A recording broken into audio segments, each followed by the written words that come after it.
kinerja aparat kita itu asal tangkap, nanti urusan pasal dicari belakangan. Jadi seperti itu, rusak sudah. Saya aja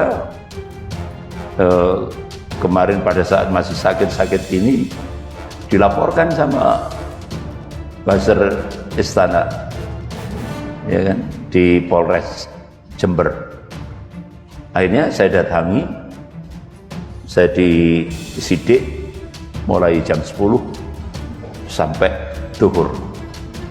Kenapa kok cepat sekali, ya kan? Kok sampai zuhur saja? Karena apa? Jadi kecelek mereka, nuduh saya itu makar terhadap negara. Ini buzzer istana.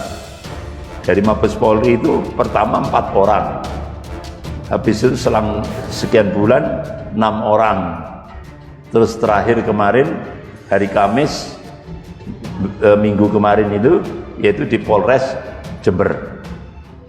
Saya datangi, artinya saya tunjukkan saya taat hukum, ya kan? Saya taat hukum. Saya tidak akan pernah menghindar. Saya tanggung jawab. Yang melaporkan saya Eva Sundari, DPP PDIP, Dewan Pimpinan Pusat PDIP.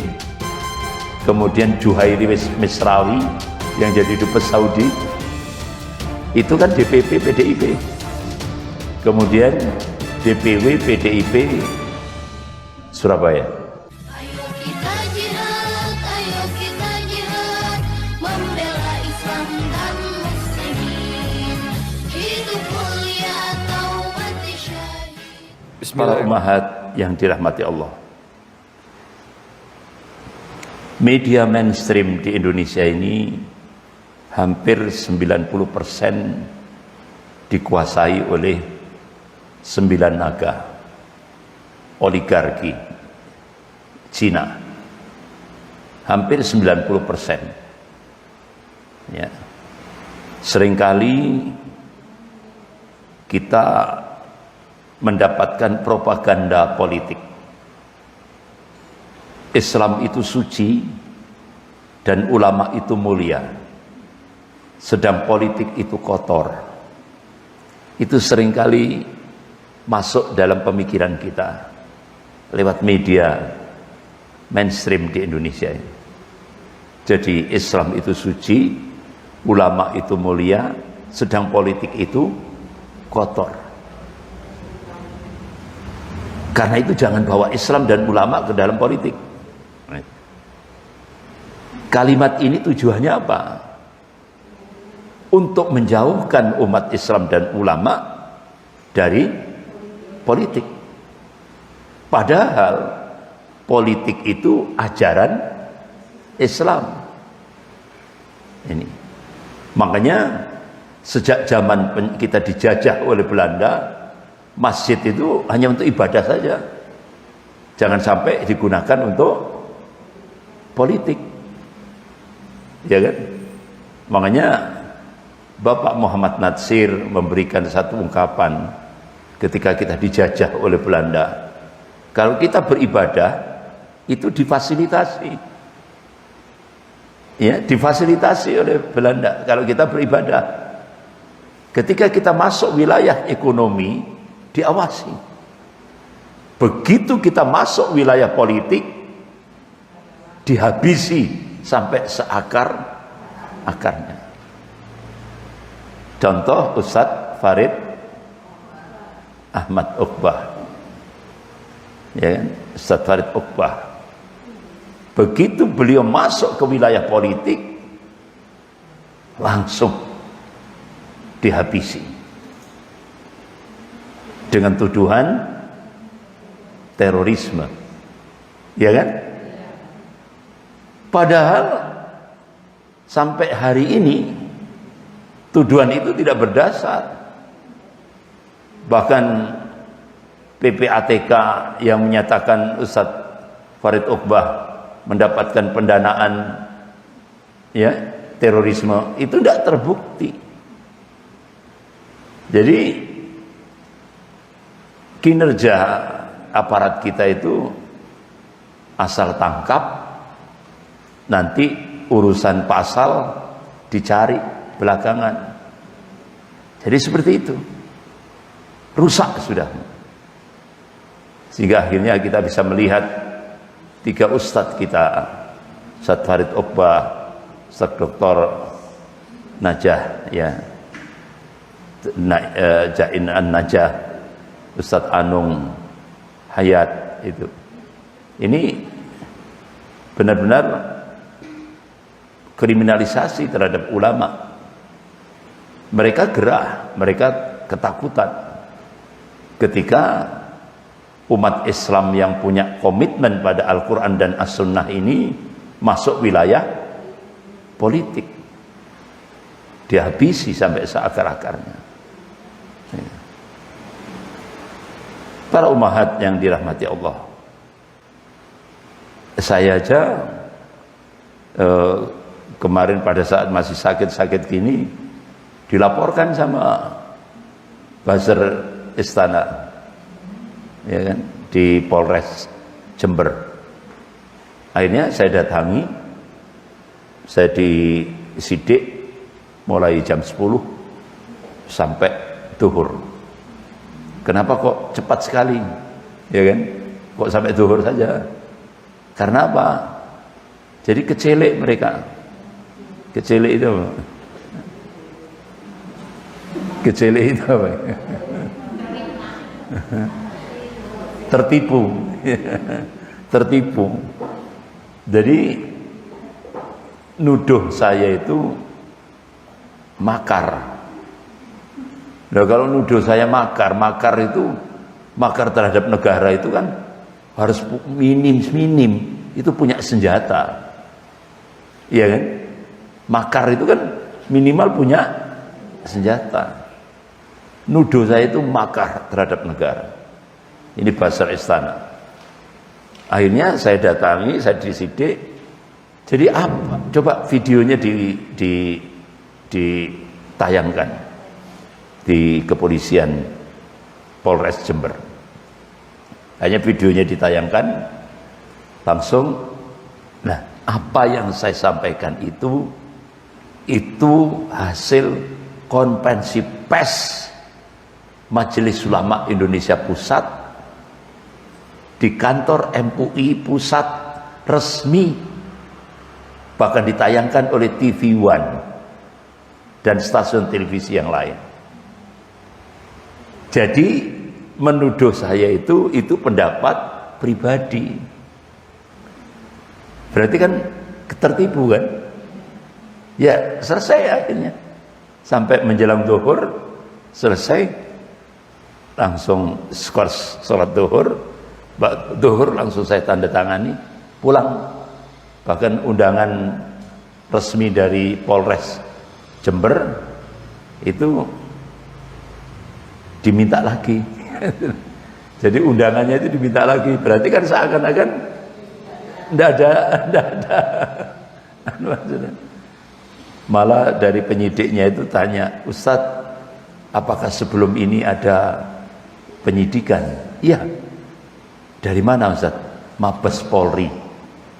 Berapa yang datang menyidik saya? 6 orang. Saya disidik, 6 orang dari Mabes Polri datang ke Malang. Yang melaporkan saya Eva Sundari, DPP PDIP, Dewan Pimpinan Pusat PDIP. Kemudian Juhairi Misrawi yang jadi dubes Saudi, itu kan DPP PDIP.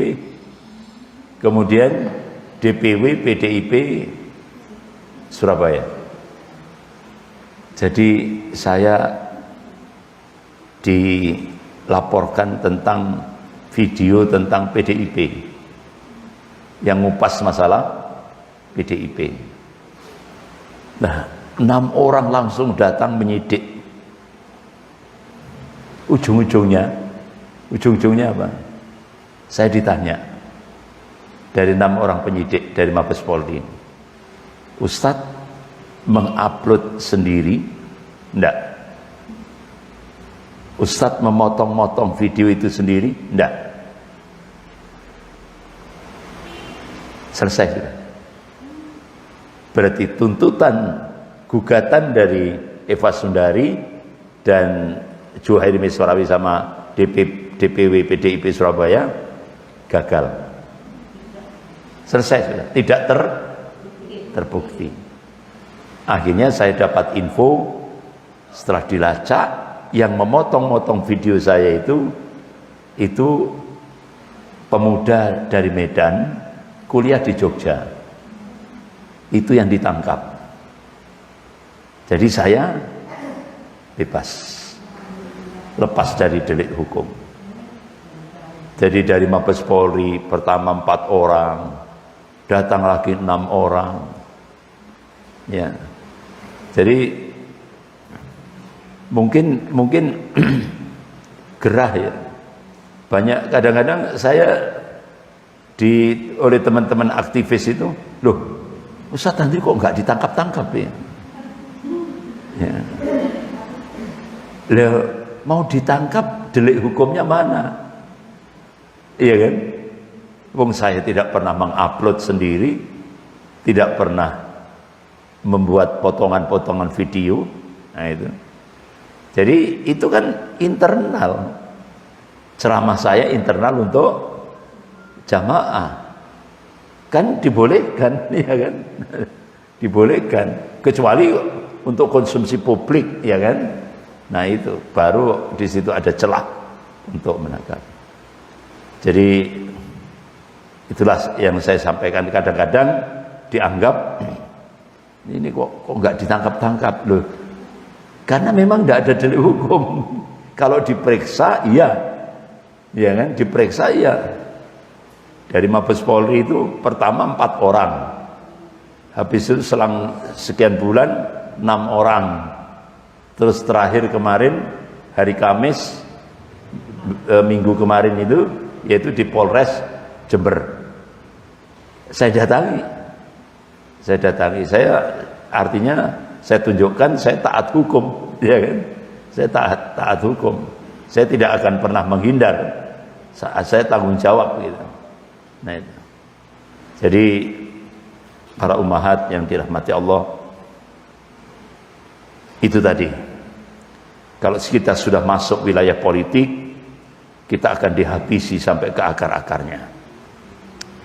Jadi kalimat ini yang tadi saya sampaikan tadi, tujuannya untuk menjauhkan umat Islam dan ulama dari politik, agar politisi-politisi yang anti-Islam ini leluasa untuk mengatur negara.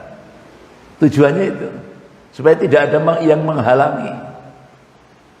Nah, oleh karena itu sekarang tugas kita merubah mindset, cara pandang seperti itu. Apa? Islam itu suci dan ulama itu mulia.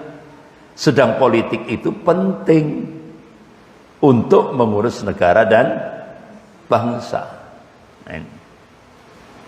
Karena apa?